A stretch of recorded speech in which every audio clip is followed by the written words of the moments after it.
Alexander von Humboldt recorría América en una aventura que comenzó en julio de 1799 y culminó 5 años después. La monumental obra científica de este viajero, considerado en su país como la contraparte racional del piadoso Colón, asombra por su capacidad de observación y su amplitud de miras.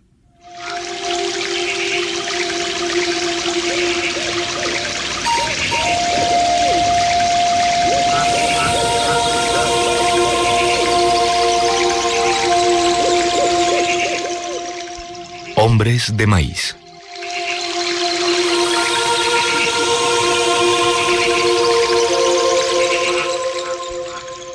No se duda ya entre los botánicos que el maíz, o trigo turco, es un verdadero trigo americano que el nuevo continente le ha dado al antiguo. También parece que el cultivo de esta planta en España es muy anterior al de las papas. Oviedo, cuyo primer ensayo sobre la historia natural de las Indias se imprimió en Toledo en 1525, dice haber visto maíz cultivado en Andalucía y cerca de la capilla de Atocha, en las inmediaciones de Madrid. Este acerto es tanto más notable cuanto un pasaje de Hernández podría dar lugar a creer que el maíz todavía no era conocido en España en tiempos de Felipe II, a últimos del siglo XVI. Cuando los europeos descubrieron a América, el sea maíz, en lengua azteca tlaoyi, en la de Haití maíz y en quechua cara, ya se cultivaba desde la parte más meridional de Chile hasta Pensilvania. Era tradición en los pueblos aztecas, que los toltecas son los que introdujeron en México en el siglo VII de nuestra era, el cultivo del maíz, del algodón y del pimiento. ¿Acaso estos ramos diversos de agricultura ya existían antes de los toltecas? Y podría muy bien ser que aquella nación, cuya gran civilización han celebrado todos los historiadores, no hizo más que darles mayor extensión con buen éxito. Hernández nos dice que los mismos otomíes, que eran un pueblo errante y bárbaro, sembraban maíz. Por consiguiente, el cultivo de esta gramínea se extendía hasta más allá del Río Grande de Santiago, en otro tiempo llamado Tololotlán. El maíz que se ha introducido en el norte de Europa padece con el frío en todos los parajes en que la temperatura media no llega a 7 u 8 grados centígrados. Lo propio sucede en el lomo de las cordilleras, en donde el centeno y particularmente la cebada vegetan con mucha lozanía en alturas que no son a propósito para el cultivo del maíz a causa de la intemperie del clima. Pero en cambio, este último baja hasta las regiones más cálidas de la zona tórrida y hasta en llanos en donde la espiga del trigo, cebada y centeno ni aún llega a desarrollarse. De ahí resulta que en el día, en la escala de los varios géneros de cultivo de la parte equinoccial del Reino de México, el maíz ocupa un lugar mucho más distinguido que los cereales del antiguo continente, y es también de todas las gramíneas útiles al hombre, la que tiene más volumen de perisperma harinoso.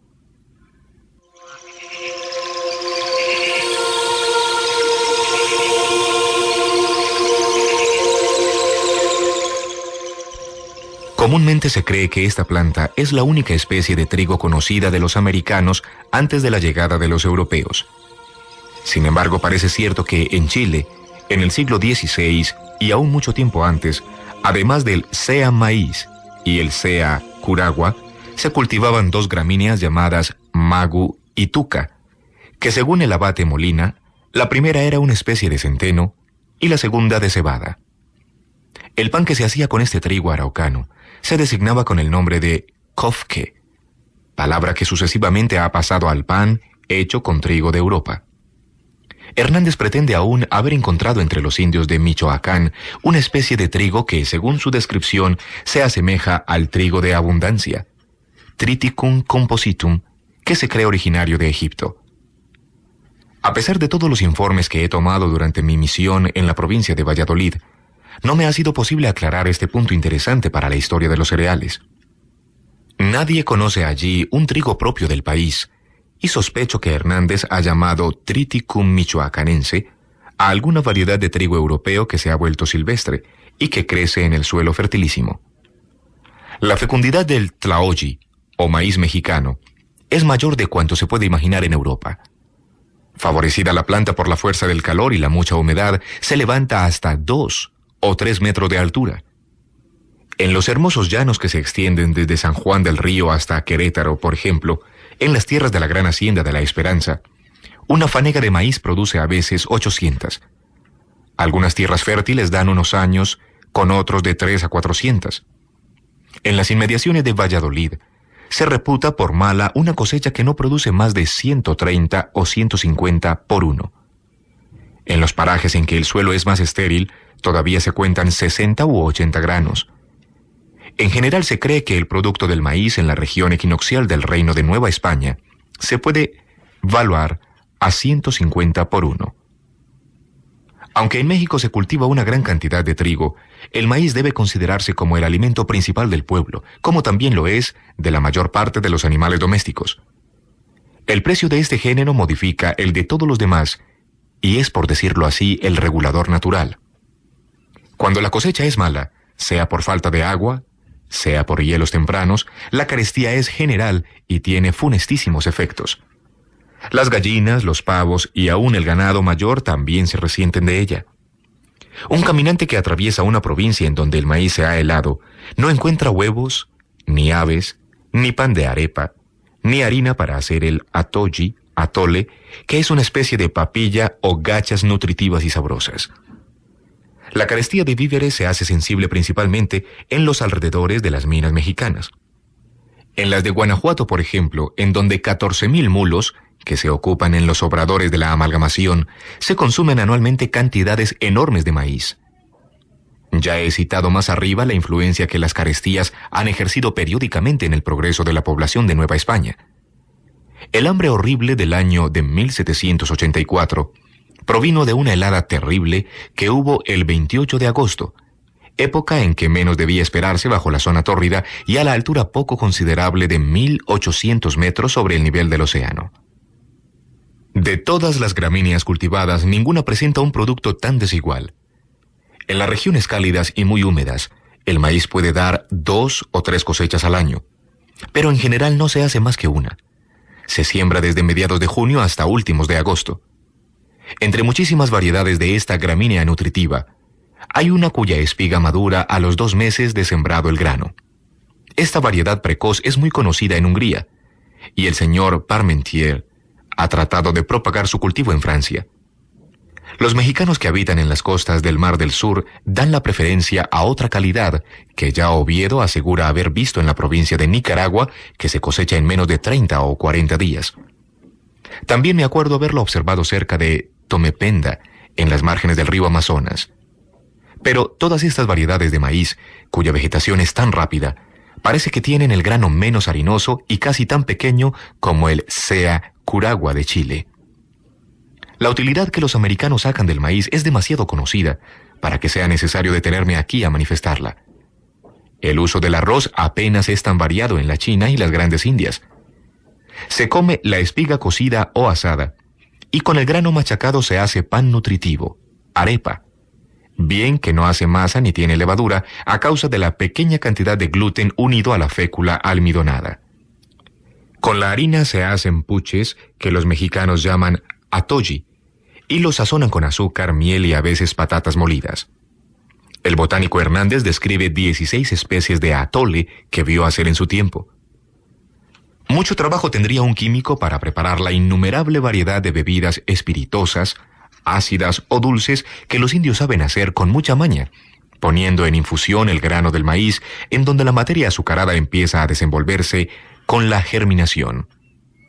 Estas bebidas, que comúnmente se designan con la palabra chicha, se parecen unas a la cerveza y otras a la sidra.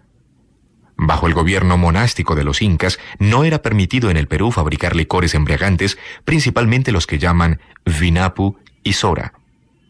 Los déspotas mexicanos tomaban menos interés en las costumbres públicas y privadas.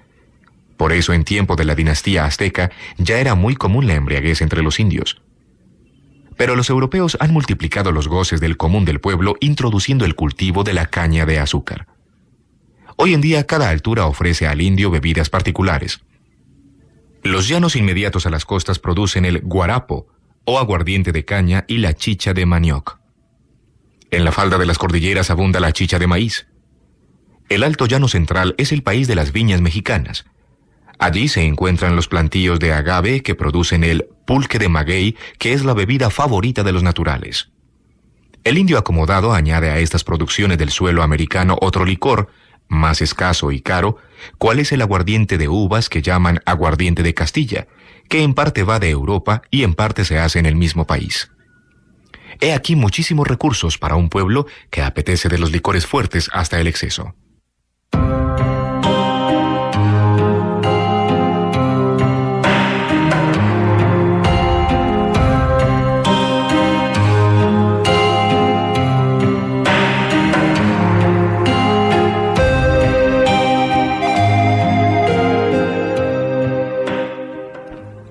Antes de la llegada de los europeos, los mexicanos y los peruanos exprimían el jugo de la caña del maíz para hacer azúcar. No se contentaban con reconcentrar este jugo por medio de la evaporación. Sabían preparar el azúcar bruto haciendo enfriar el jarabe espeso. Describiendo Cortés al emperador Carlos V, todos los géneros que se vendían en el mercado grande de Tlatelolco, cuando entró en Tenochtitlan, cita expresamente el azúcar mexicano diciendo: venden miel de abejas y cera, y miel de cañas de maíz, que son tan melosas y dulces como las de azúcar, y miel de unas plantas que llaman en las ostras, y estas maguey, que es muy mejor que arrope. Y de estas plantas facen azúcar y vino que asimismo venden. La paja de todas las gramíneas contiene materia azucarada, principalmente cerca de los nudos. Sin embargo, parece de poquísima consideración el azúcar que puede dar el maíz en la zona templada. Bajo los trópicos, al contrario, su tallo hueco es en tal manera azucarado que yo he visto a menudo a los indios chuparlo, como hacen los negros con la caña de azúcar. En el valle de Toluca, chafan la paja de maíz entre cilindros y con su zumo fermentado preparan un licor espirituoso llamado pulque de maíz o de tlaoyi, que es un objeto de comercio. Comparado el maíz al trigo de Europa, tiene la desventaja de contener menor cantidad de sustancia nutritiva en un volumen mucho mayor. Esta circunstancia, unida a la de los malos caminos en la falda de las montañas, son obstáculos para su exportación. Será más frecuente cuando esté concluida la hermosa calzada que debe ir de Veracruz a Jalapa y Perote. Las islas en general, principalmente la de Cuba, consumen una cantidad enorme de maíz, y muchas veces les falta porque el interés de los habitantes se fija casi exclusivamente en el cultivo de la caña de azúcar y el café. No obstante que algunos agricultores instruidos han observado hace mucho tiempo que en el distrito que hay entre La Habana, el puerto de Batabano y Matanzas, los campos de maíz cultivados por hombres libres dan más beneficio neto que una hacienda de caña. Este último cultivo exige adelantos considerables en compra de esclavos, manutención de estos y la construcción de sus dependencias.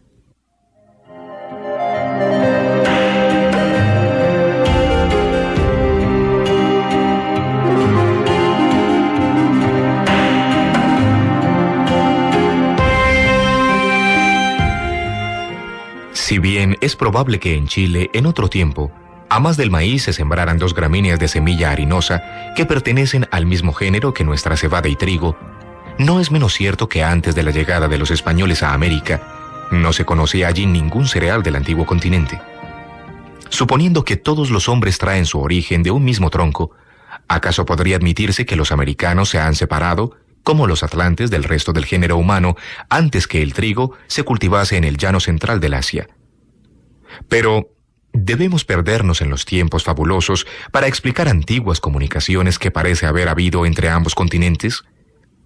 En tiempos de Heródoto, toda la parte septentrional del África no ofrecía aún otros pueblos agricultores, sino los egipcios y cartagineses. En lo interior del Asia, las tribus de raza mongola, los Yongnus, los Burates, los Calcas y los Sifanes constantemente han sido pastores errantes. Pero si aquellos pueblos del Asia Central, o si los libios del África hubiesen podido pasar al nuevo continente, no habrían ni unos ni otros introducido allí el cultivo de los cereales. Luego, la falta de estas gramíneas no es una prueba contra el origen asiático de los pueblos americanos, ni contra la posibilidad de una transmigración bastante reciente.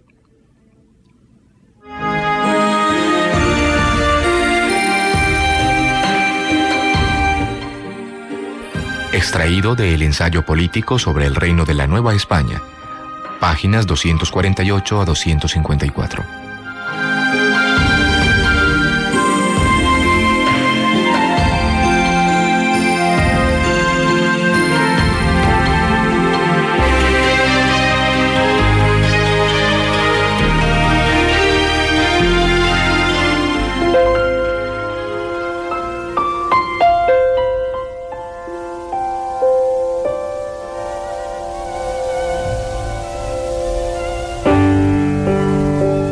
Están escuchando Literatura para Oír.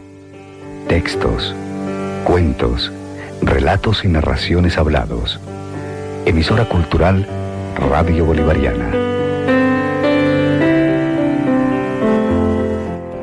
Hoy, Alejandro de Humboldt, Crónicas de un Nuevo Mundo, escritor alemán.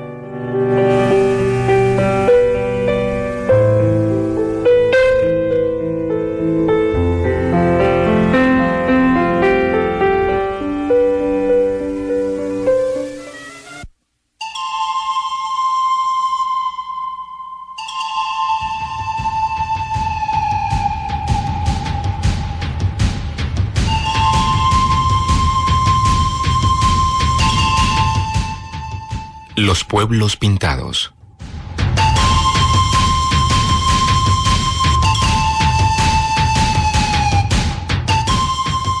La reunión de los indios en Pararuma nos ocasionó de nuevo ese interés que pone donde quiera el hombre cultivado en el estudio del hombre salvaje y del desenvolvimiento sucesivo de nuestras facultades intelectuales.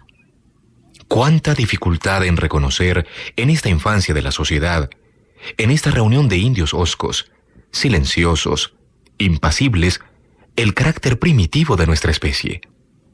Aquí no se ve la naturaleza humana con esos rasgos de dulce ingenuidad a merced de los cuales han trazado los poetas en todas las lenguas tan seductores cuadros. El salvaje del Orinoco nos pareció tan astroso como el del Mississippi, descrito por el señor de Volney, el viajero filósofo que ha sabido pintar mejor al hombre en los diferentes climas. Inclinado está uno a persuadirse de que esos indígenas, de cuclillas cerca del fuego, o sentados en grandes carapachos de tortugas, cubierto el cuerpo de tierra y de grasa, fijos estúpidamente los ojos por horas enteras en el brebaje que preparan, lejos de ser el tipo primitivo de nuestra especie, son una raza degenerada.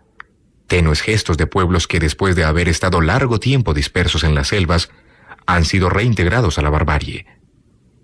Siendo por así decir, el único vestido de los indios la pintura de color bermejo, pueden de ella distinguirse dos clases, según sean más o menos pudientes las personas. El común adorno de los caribes, los otomacos y los yaruros es el onoto, que los españoles llaman achote, y los colonos de Cayena, rocú. Es la materia colorante que se extrae de la pulpa de la Bixa orellana. Para preparar el onoto, las mujeres indias echan las semillas de la planta en una tina llena de agua. Baten el agua durante 1 hora y entonces dejan que se deposite quietamente la fécula colorante, que es de un rojo de ladrillo muy intenso. Después de haber apartado el agua, se retira la fécula. Se le exprime entre las manos, amásanla con aceite de huevos de tortuga y forman de ello tortas redondeadas de 3 a 4 onzas de peso. A falta de aceite de tortuga, algunas naciones mezclan con el onoto la grasa de cocodrilo. Otro pigmento mucho más valioso sacan de una planta de la familia de las bignoniáceas que el señor Bonpland ha descrito con el nombre de Bignonia chica. Los tamanacos la llaman craviri, los maipures kiraaviri. Trepa en los árboles más elevados y a ellos se adhiere con zarcillos.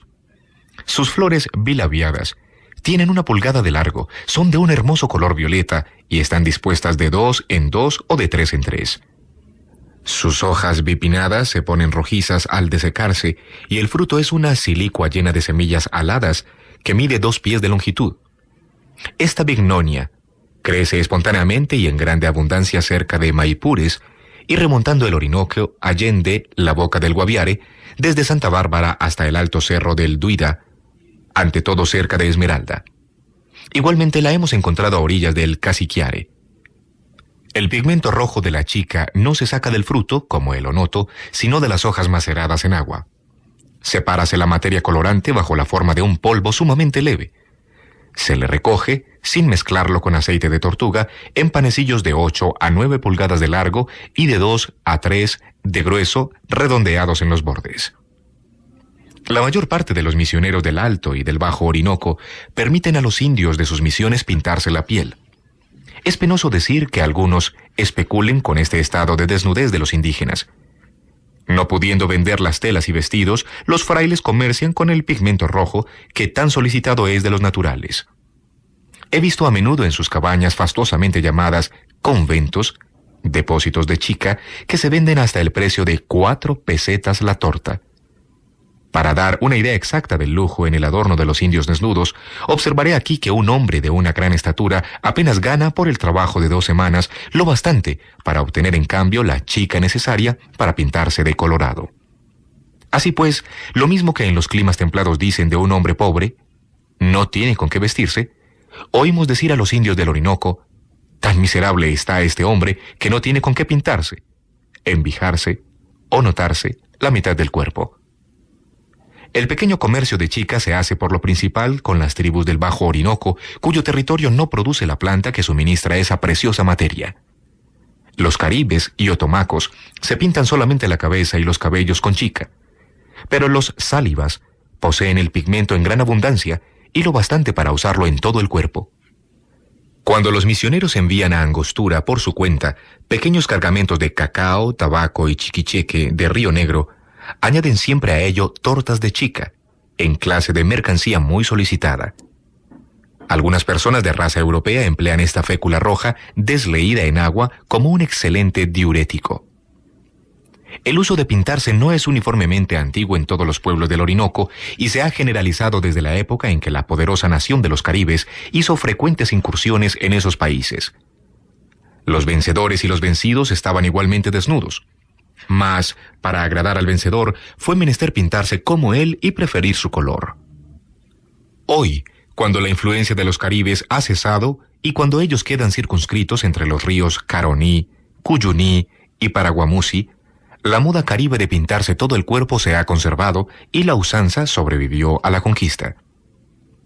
Ha provenido el empleo del onoto y la chica, del deseo de agradar y de ese gusto por los adornos tan común entre los pueblos más salvajes, o habrá de creerse que está fundado en la observación de que las materias colorantes y aceitosas con las que se embadurnan la piel les preservan de la picadura de los mosquitos.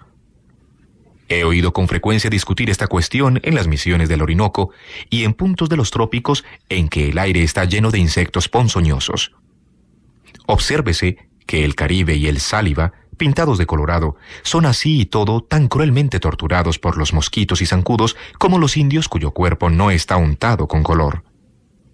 En unos y otros no causa ronchas la picadura y apenas se ven formarse esas pústulas o tumorcillos que ocasionan a los europeos recién llegados tan viva comezón.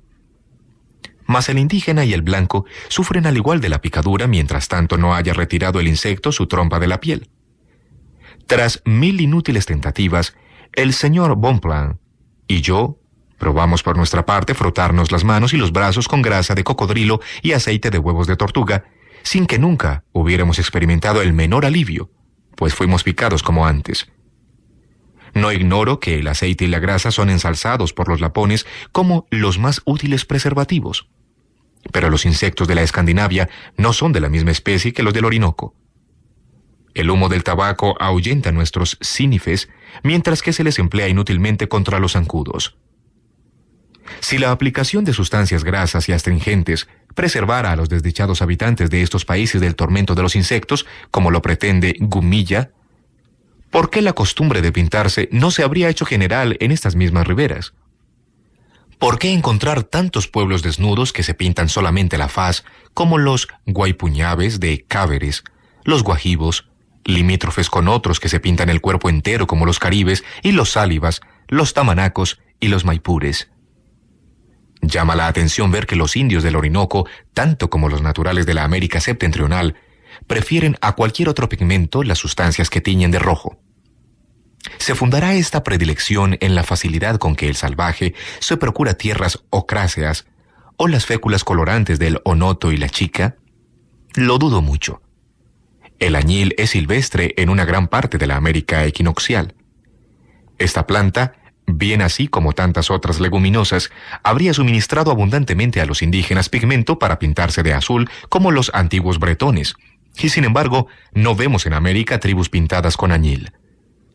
Paréceme probable, como lo he indicado ya más arriba, que la preferencia de los americanos por el color rojo está generalmente fundada en esa tendencia que tienen los pueblos de atribuir la idea de la hermosura a todo cuanto caracteriza su fisonomía nacional.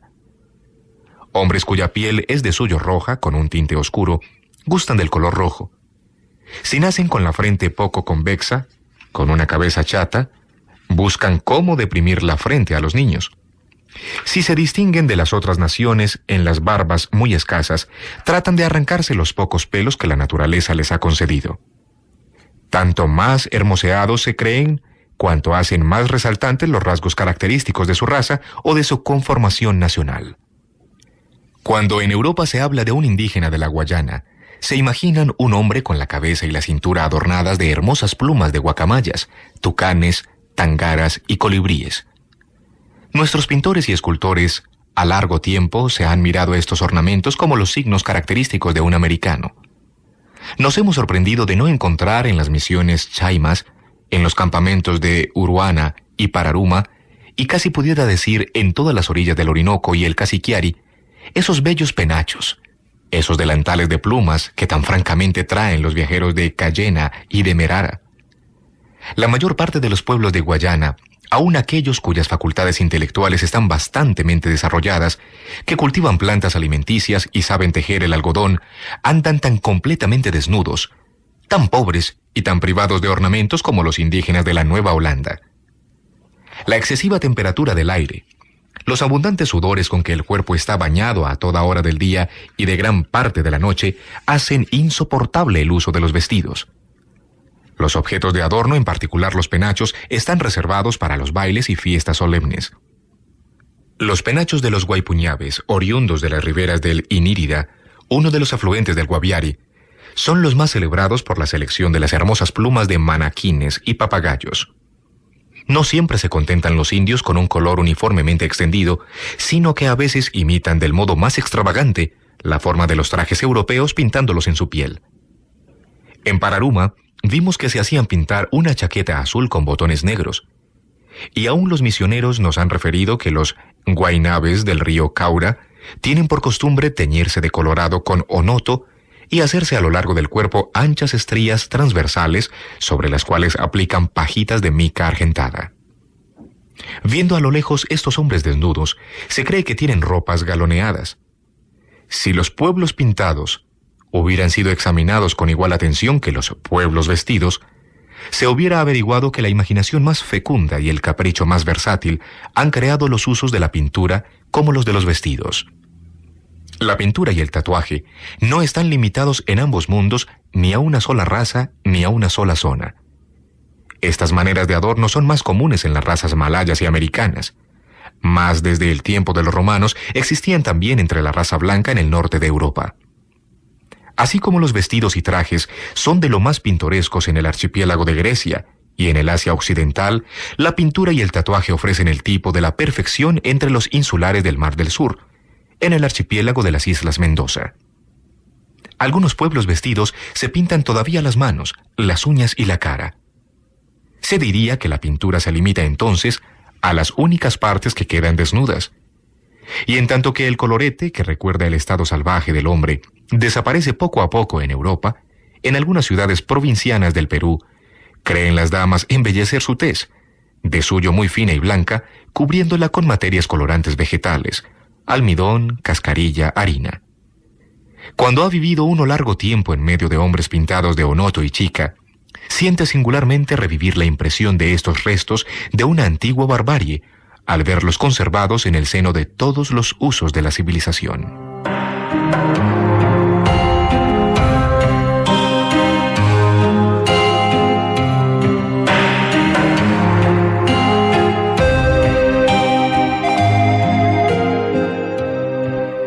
Partes del viaje a las regiones equinocciales del nuevo continente.